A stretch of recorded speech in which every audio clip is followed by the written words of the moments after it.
Muy buenos días a todos nuestros amigos, hermanos que nos acompañan aquí en este tiempo de estudio bíblico devocional. Su hermano pastor Roberto Alfaro les saluda y les doy la mejor y cordial bienvenida a este tiempo.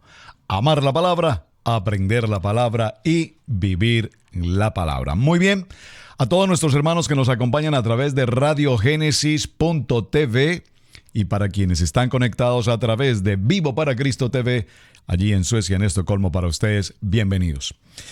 Estamos en el cierre del tiempo del libro de Éxodo. Ha sido una experiencia maravillosa el poder compartir este apasionante libro de Shemot, el tiempo de la salida, todo el proceso de salir, todo un pueblo de una esclavitud, pasar por el desierto y en medio de todas las pruebas y las adversidades que encontraremos en el caminar de nuestra vida, siempre la presencia Shekinah, el poder de Dios, salvándonos, librándonos, cubriéndonos, alimentándonos, nutriéndonos, protegiéndonos, guardándonos en todo tiempo y en todo lugar, la presencia de Dios con nosotros. ¿A dónde iré, Señor, si tú no estás siempre, si tu presencia no está siempre conmigo? Y estamos en el cierre con los capítulos 38, 39 y 40, ya la obra del tabernáculo terminada, y Moisés particularmente ha solicitado que se presenten cuentas. Diga conmigo cuentas claras. Muy bien. Y cuando hablamos de cuentas es importante recordar que estamos haciendo el cierre con un parashá de semana, un estudio de semana llamado Pekudei. Y la palabra Pekudei propiamente, repito, hace referencia a presentar cuentas. En el estudio que vengo realizando hay cosas que voy a pasar, no voy a omitir, solo quiero mencionar. Porque hablando de cuentas nos habla de manera personal a cada uno de los ministros, a cada una de las congregaciones que manejamos o recibimos por concepto de ofrenda o cualquier otra circunstancia, dineros en la congregación. ¿Qué nos pide Dios? Cuentas. He mencionado en el transcurso de esta semana que tuve el privilegio hace ya varios años, 15, 16 años, de recibir un seminario, un curso muy completo respecto a la importancia de que las congregaciones cumplamos. Por favor, cumplamos con los deberes propios, dignos delante de Dios, de lo que significa una congregación o la palabra iglesia. Es decir, estamos regidos, determinados por un ordenamiento legal. Las iglesias deben estar debidamente registradas ante el gobierno como una entidad, por supuesto, repito, totalmente acreditada. Número 1. Número 2, una vez damos ese paso y nuestra congregación está debidamente registrada ante el ente del gobierno, en el caso particular, pues ante las oficinas federales, entonces es obligatoriedad de la iglesia, del cuerpo de la iglesia, los ancianos, los directivos de la congregación, presentar cuentas. Es lo que Moisés nos está indicando aquí en el cierre del capítulo de Éxodo. Y cuentas contables administradas limpia y transparentemente. Por lo tanto, todo lo que ingresa, repito, por cualquier concepto económico a la vida de la iglesia debe tener sus libros contables registrados y en lo posible, compartí como testimonio esta semana, el pastor no tocar, no manejar ningún tipo de dinero de tal manera que esto no sea piedra de tropiezo o de problema a nivel de la comunidad.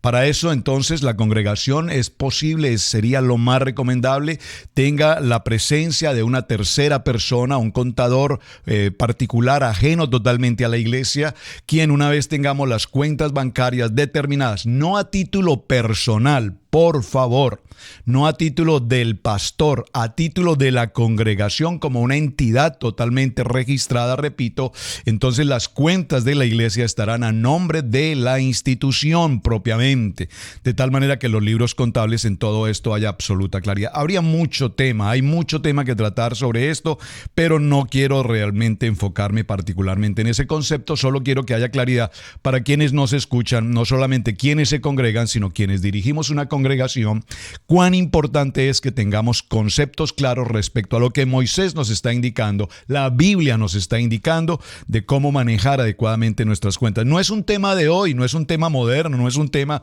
de la contaduría de hoy, es un tema que desde la Biblia el Señor así nos lo indica. Y una vez manejamos todos estos conceptos con absoluta claridad, vemos cómo no solamente los conceptos desde el punto de vista contable, los revisores fiscales, la presentación de libros, la entrega de cartas según las ofrendas y diezmos recibidos a cada uno de los miembros de la iglesia, la presentación de nuestros libros ante las oficinas del gobierno o las oficinas del Estado, todo esto con absoluta claridad.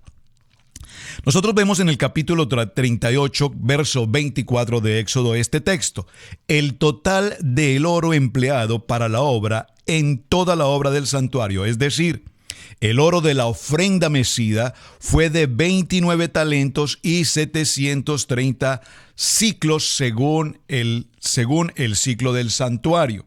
Entonces, en el capítulo 26 en el capítulo 38, versos 25 y 26 dice: y la plata de los que fueron contados de la congregación, estamos hablando de la plata, el metal, la plata, fue 100 talentos y 1705 ciclos, según el ciclo del santuario. Una beca por cabeza, o sea, medio ciclo, según el ciclo de los que fueron contados de 20 años arriba, por cada uno de los 603,550. Ven qué interesante cómo la Biblia nos enseña las cantidades, las porciones, los ofrendantes. Y aquí hay un dato que solo lo quiero mencionar como algo muy para que tengamos claridad con respecto a las cuentas. La mitad de 603,550 son 301,775. Así que hubo un total de 301,775 ciclos de plata. Cada talento contiene 3,000 ciclos. Los 100 talentos corresponden a 300 ciclos, es decir, que quedarían pendientes 1,775 ciclos. El talento normal equivale a 60 mané. El mané equivale a 25 ciclos, según Rashi. El mané utilizado para el santuario era el doble del mané normal, así que el talento en hebreo kikar, del cual se habla aquí, corresponde a 120 mané. 25 ciclos por 120 mané nos da un total de 3,000 ciclos. Un beká por cabeza. En hebreo dice beká la galgolet, que la palabra galgolet significa calavera o cráneo. Y esto es muy interesante, hermanos, porque lo veremos luego en el tiempo de nuestro Mesías, cuando se habla del monte de la calavera. En el verso 26 dice: y la plata de los que fueron contados de la congregación fue 100, bueno, ya lo mencioné.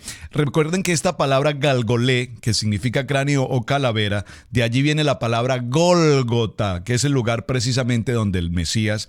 Vamos a ir al tiempo de la crucifixión y allí se encuentra esa escena. En Mateo capítulo 27, verso 33, vemos que cuando llegaron a un lugar llamado Gólgota, que significa lugar de la calavera. Y aquí vemos cómo esta palabra, Galgolet, habla de una beca contada con lugar nos habla de lo que va a ser proféticamente, de lo que va a venir respecto de la muerte del Mesías. Ahora, es interesante mencionar todo esto, mis amados hermanos. ¿Por qué? Porque dentro de todos los elementos que fueron ofrendados, el oro, la plata, el bronce y demás mención que ya hemos hecho, la plata es el material más pesado que se utilizó precisamente en el tabernáculo. Y esta plata está representando, ya lo mencionamos, representa precisamente la redención y la misericordia. Diga conmigo, redención y misericordia. Y es interesante también destacar cómo el cobre o bronce tenía menos peso que la plata, y el cobre representa el juicio y la justicia. El juicio y la justicia. Miren qué interesante, en estos días hemos venido desarrollando con un grupo de ministros un estudio que tiene que ver precisamente con dos palabras que vamos a estar mencionando con mucha frecuencia: justicia y bondad. justicia y bondad. Y en todos los actos vamos a ver cómo el carácter de Dios evidentemente nos muestra justicia y bondad. Durante todo el texto bíblico veremos justicia y bondad. Recordemos cuando se colocaron aquellos dos ángeles, si me permite usar la palabra, los malak, los querubines sobre la tapa del propiciatorio. Vimos que allí estaban representando justicia y bondad. El carácter de Dios no es más justo o más bondadoso, es totalmente equilibrado, determinado en justicia y en bondad. Y aquí estamos viendo cómo estos elementos del tabernáculo nos están representando precisamente la misericordia, nos representan la redención, pero también nos representan el juicio y por supuesto la justicia. El libro de Romanos en el capítulo 5 y en el verso 20 dice la palabra: y la ley se introdujo para que abundara la transgresión, pero donde el pecado abundó, también sobreabundó la gracia. En el Salmo 103, verso 10 dice la palabra: no nos ha tratado según nuestros pecados, ni nos ha pagado conforme a nuestras iniquidades. Y vemos cómo la palabra justicia y bondad se repite permanentemente. Ahora, quiero resaltar ya en este punto algo interesante.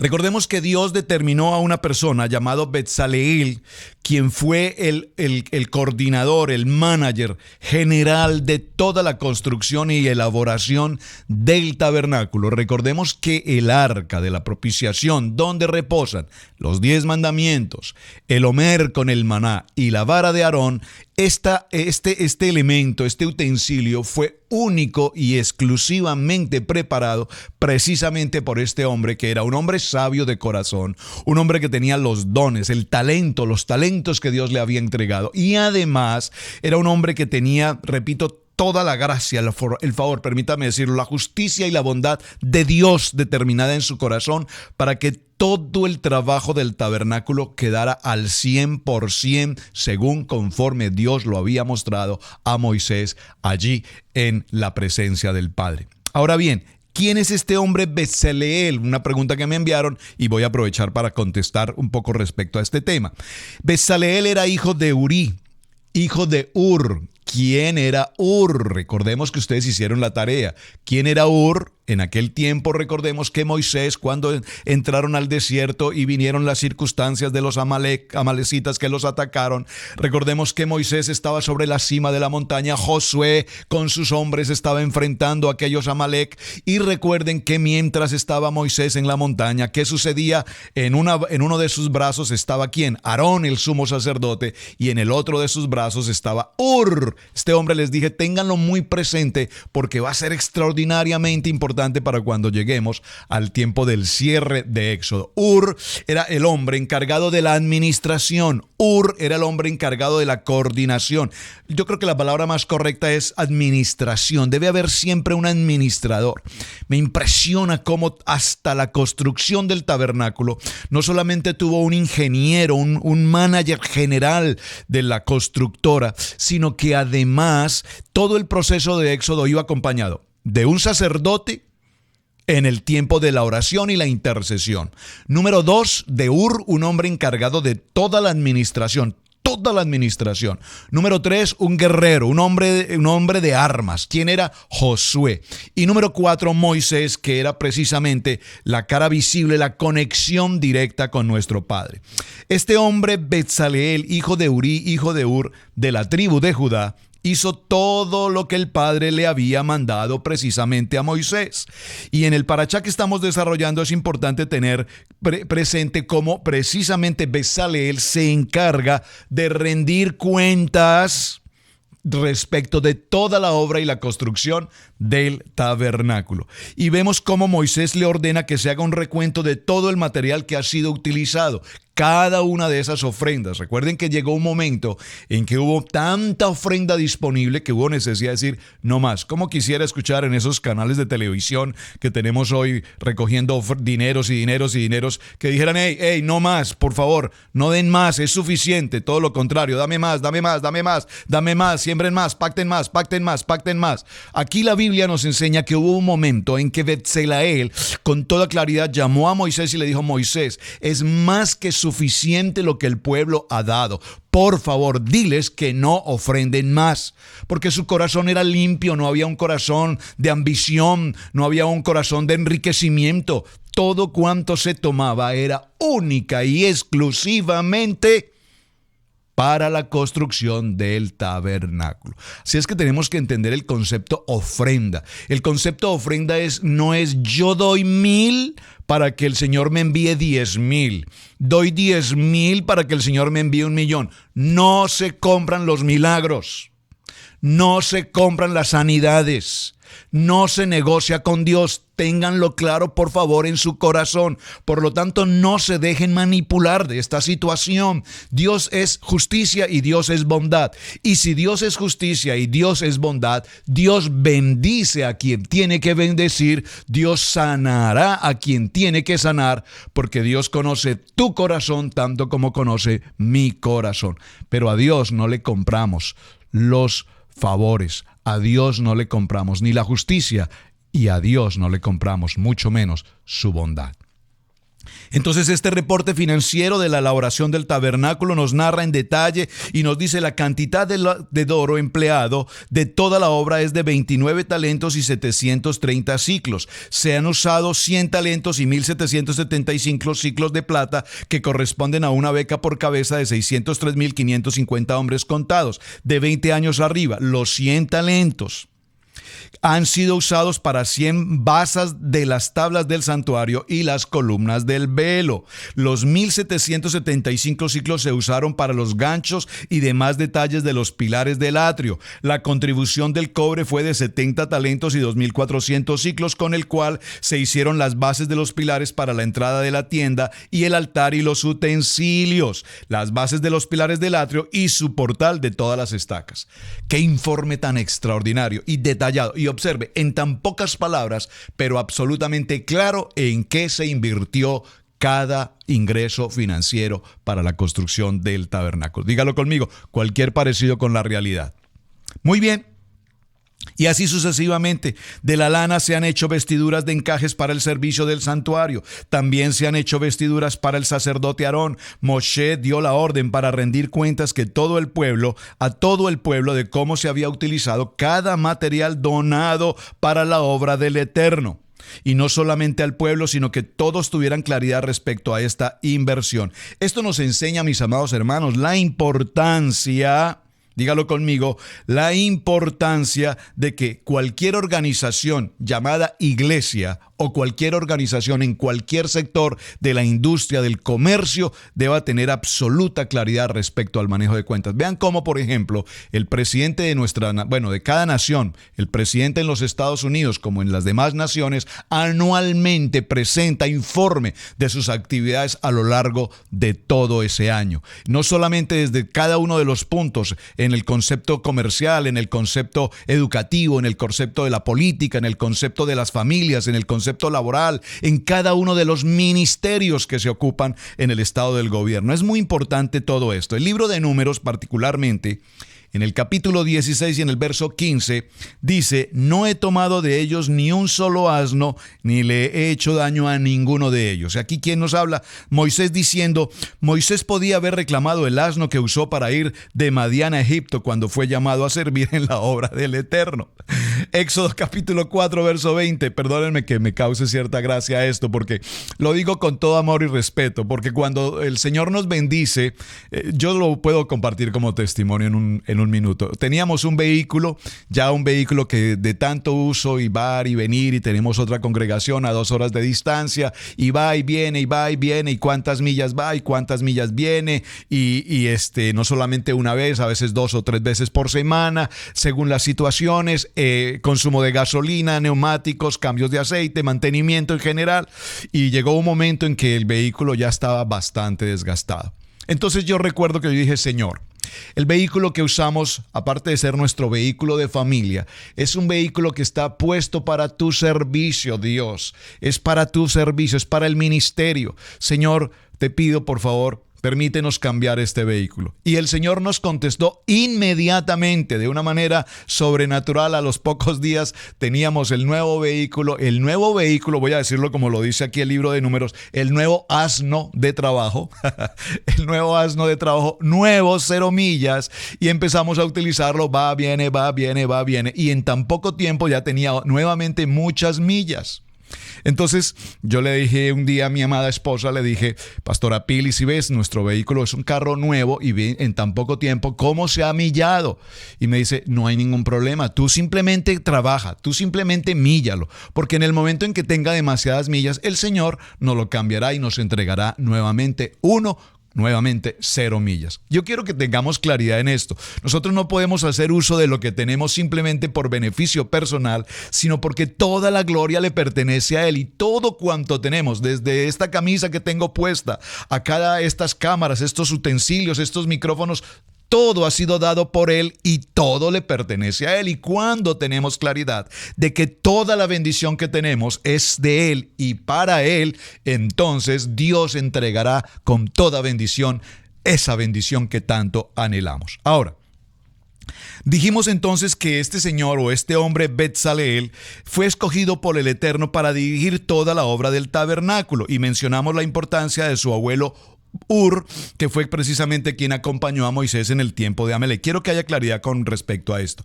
Betzaleel era un joven que no tenía mucha experiencia respecto a las cosas de la vida, pero que se puede decir que su edad, aunque era muy joven, a los 13 años fue determinado por Dios para que él fuera, repito, la persona encargada de la construcción de todo el proceso del tabernáculo. Y en todo este proceso que estamos desarrollando hoy, tenemos que llegar definitivamente a una conclusión. ¿Cuál es la conclusión, mis amados hermanos?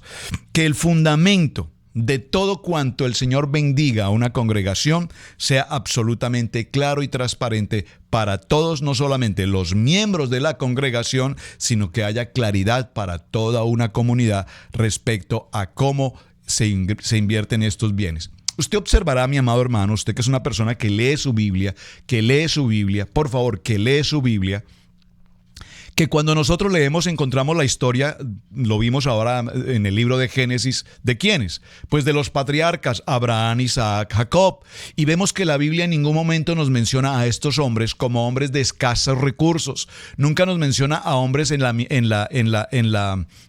ruina o en la miseria, ni siquiera aún en la enfermedad.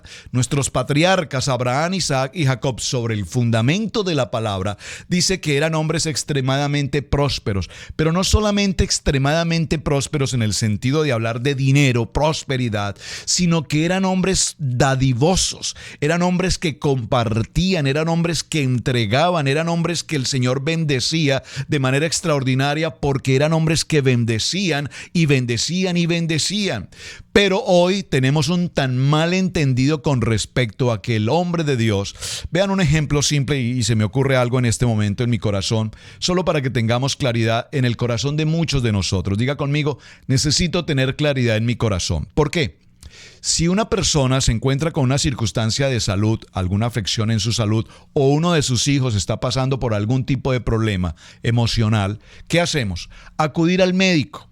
Cuando acudimos a los médicos y se empieza un tratamiento médico, los médicos van a cobrar todo su servicio médico.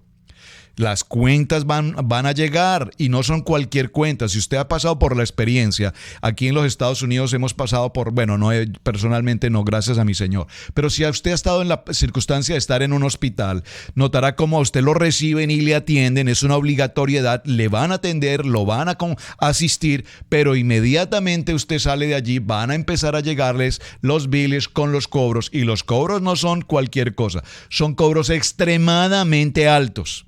Si uno de sus hijos o usted como familia está en una situación difícil y requiere los servicios de un profesional, que es muy particular, esto voy a usarlo entre comillas, de un profesional psicólogo o más allá, un psiquiatra.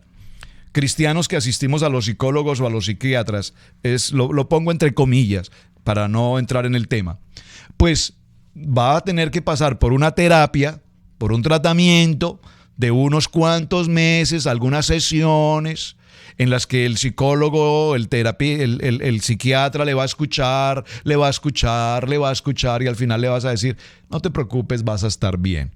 Pero cuando te generan los cobros, son cobros que cuando tú los ves quedas sano inmediatamente. ¿Por qué menciono todo esto? Porque el pastor cumple toda esta labor. El pastor le atiende, el pastor le escucha, el pastor ora por usted, el pastor está a tiempo, el pastor le visita, el pastor. Pero hay de que el pastor reciba una ofrenda. Hay de que el pastor reciba un dinero. Porque entonces inmediatamente es tildado como oportunista, como ladrón o como cualquier otra cosa. Por favor, estoy mencionando esto porque estamos hablando de cuentas y es muy importante que se reconozca la labor del ministerio, que se reconozca la labor, porque la palabra así también nos lo enseña, el obrero es justo de su salario. Por lo tanto, mis amados hermanos, cuando su pastor es bendecido, cuando su pastor, el Señor le bendice, y le bendice porque es una persona recta, porque es una persona clara en el manejo de sus cuentas, entonces, mi hermano, ten paz en tu corazón.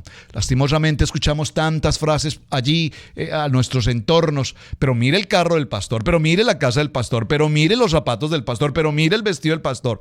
¿Qué prefieres entonces, hermano? Si te congregas en el cuerpo de la iglesia, en el Señor, en el Mesías, ¿qué prefieres? ¿A un pastor enfermo? ¿A un pastor en ruina? ¿A un pastor en miseria? ¿A un pastor andrajoso? ¿A un pastor mal vestido? ¿A un pastor mal hablado? ¿A un pastor sin ninguna educación, sin ninguna formación?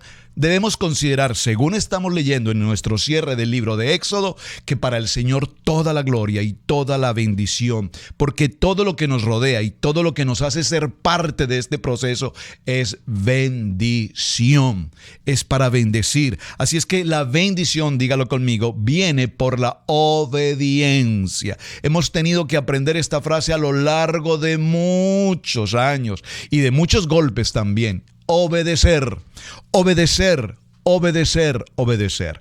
Todo este proceso de ser bendecidos, el Eterno nos indica que cuando nosotros nos sometemos precisamente a su palabra, a sus ordenanzas, cuando nosotros nos sometemos al cuidado y a la ordenanza y al ministerio del pastor en la congregación, seremos bendecidos. Pero lastimosamente vemos con tanta frecuencia críticas, juzgamientos, acusaciones, señalizaciones, no me parece, no estoy de acuerdo, yo lo haría de una manera totalmente diferente, a mí no me parece, yo creo que lo que la Biblia o la Torá, lo que nos quiere enseñar aquí es otra cosa muy distinta, y veo que en otra iglesia enseñan algo diferente y allá enseñan algo diferente.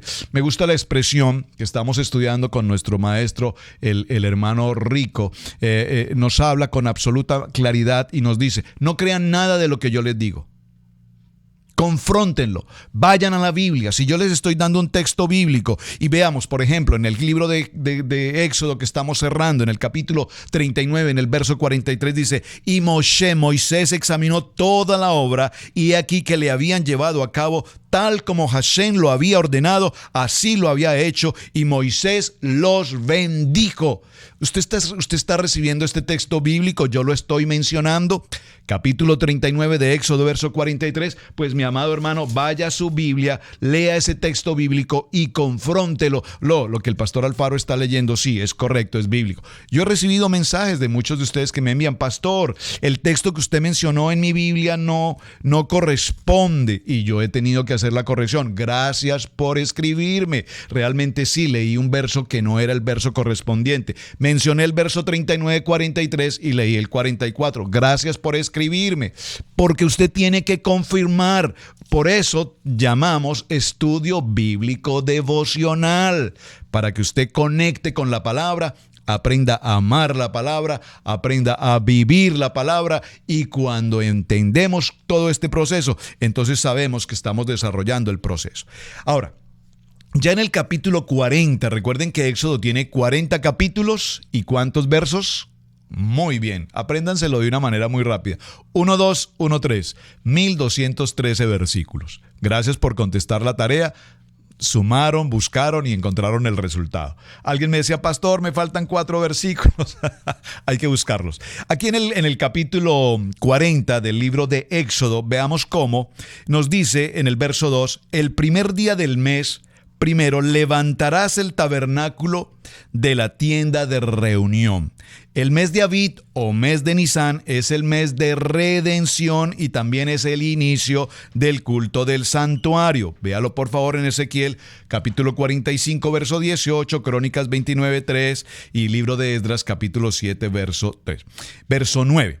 El tabernáculo fue levantado el 8º día de la iniciación de los sacerdotes. Ahora, Moisés fue el que levantó el tabernáculo. Tenga presente esta información tan interesante. Fue el que levantó el tabernáculo y de esto aprendemos que el Mesías es el que levanta el templo santo de los creyentes.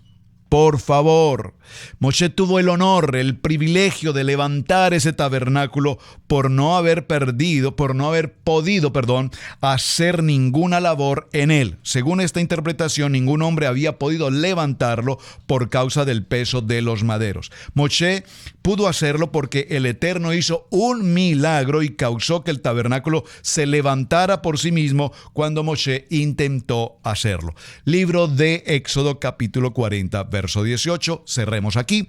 Moshe levantó el tabernáculo y puso sus basas, colocó sus tablas, metió sus barras y erigió sus columnas. Creo absolutamente en el poder sobrenatural de Dios. Diga conmigo el emuná.